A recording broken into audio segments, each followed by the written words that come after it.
Welcome to another training video. In this video we're going to cover a quite important point in the maintenance of this device. As you've seen, this device has got an ELight, it's got an RF head, actually two ELights, one for skin rejuvenation and the other one for hair reduction or hair removal. RF heads and also a Q-switched laser. In this case, the water has got two main functions.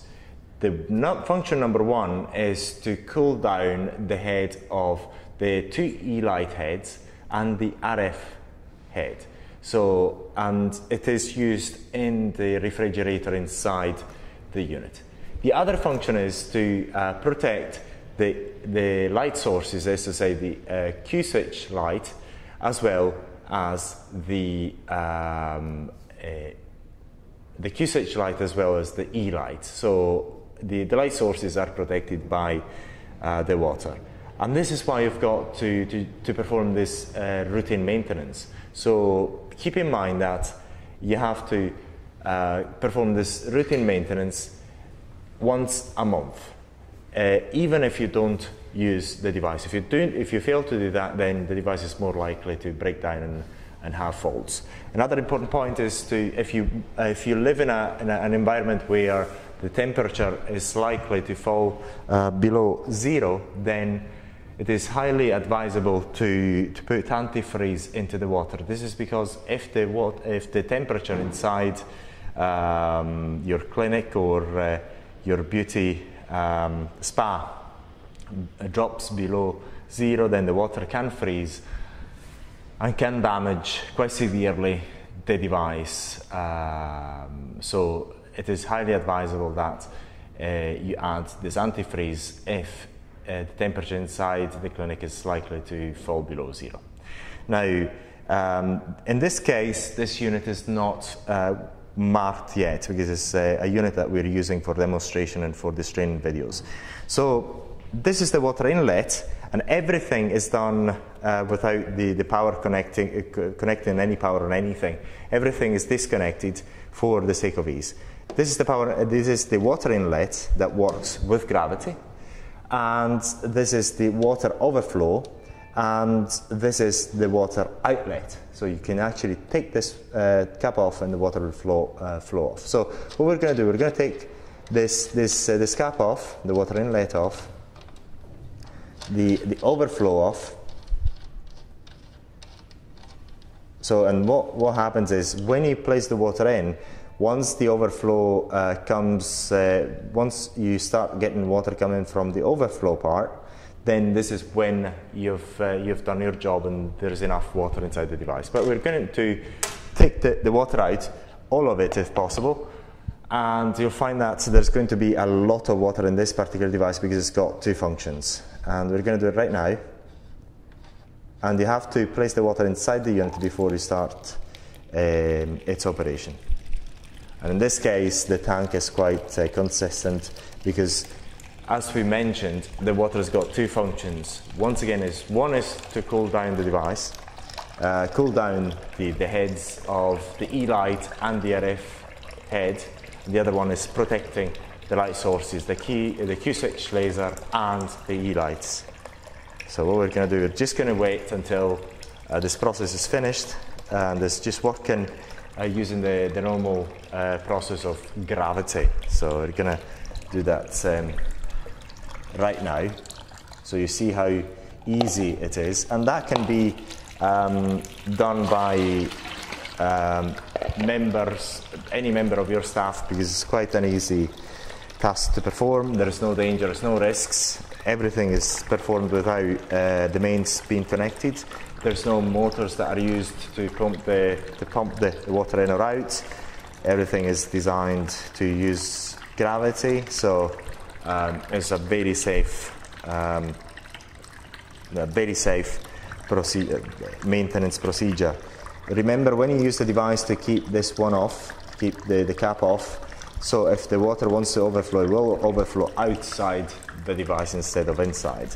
So it's quite an easy procedure, so an easy process to carry out. It just takes a bit of time, and you're going to to experience this water change right now. Every time you can change the water in two ways, and this is the one that we recommend, just taking all the water out and refill it with fresh water. The other one is to just keep putting water in and getting it out, but the problem is that way you've got to, in order to get the water completely clean, you have to spend longer time to change the water. So it is recommended that you perform this routine maintenance by taking all the water out and wait until all the water is out and get the fresh water in. Perfect. So the water has been completely drained off the unit. So this is what we're going to do. We're going to put the cap on again. I'm going to screw it in, so that water is not going to get out as we fill it in.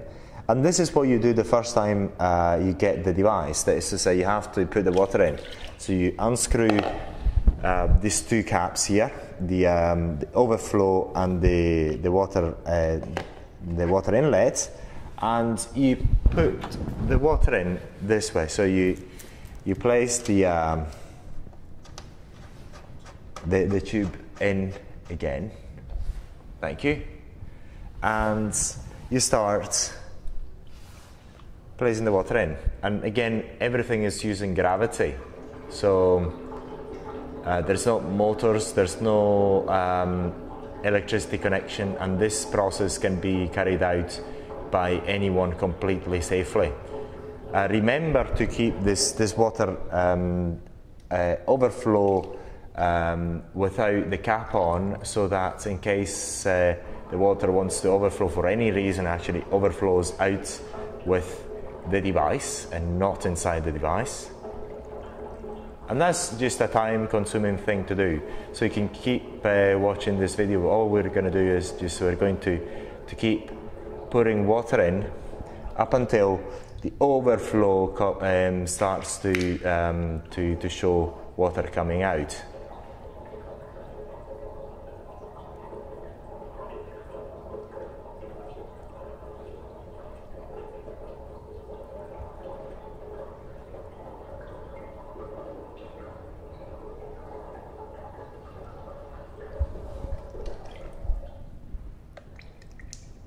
Oops.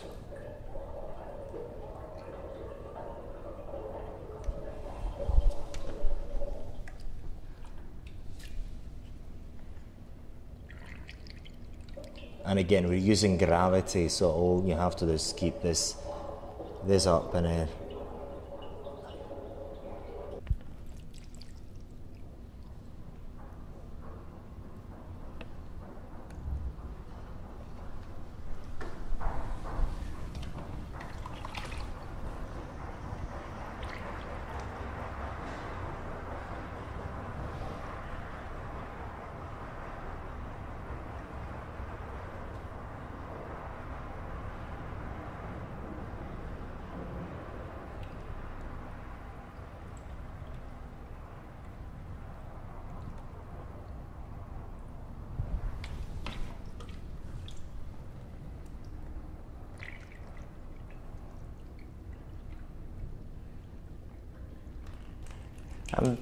And this is it.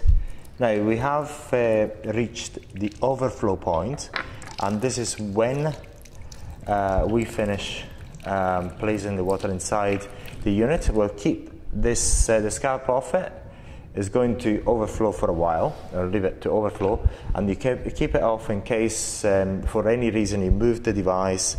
Instead of overflowing inside the unit, will overflow out of the unit. So this is pretty much it. This is a process that you have to perform every month, especially if you're using it as a part of routine maintenance. And there is, at the moment, we haven't got any other design without water in, because this unit has been designed to not only to use light sources, but also to have a cooling system for the radio frequency head, the ELight, and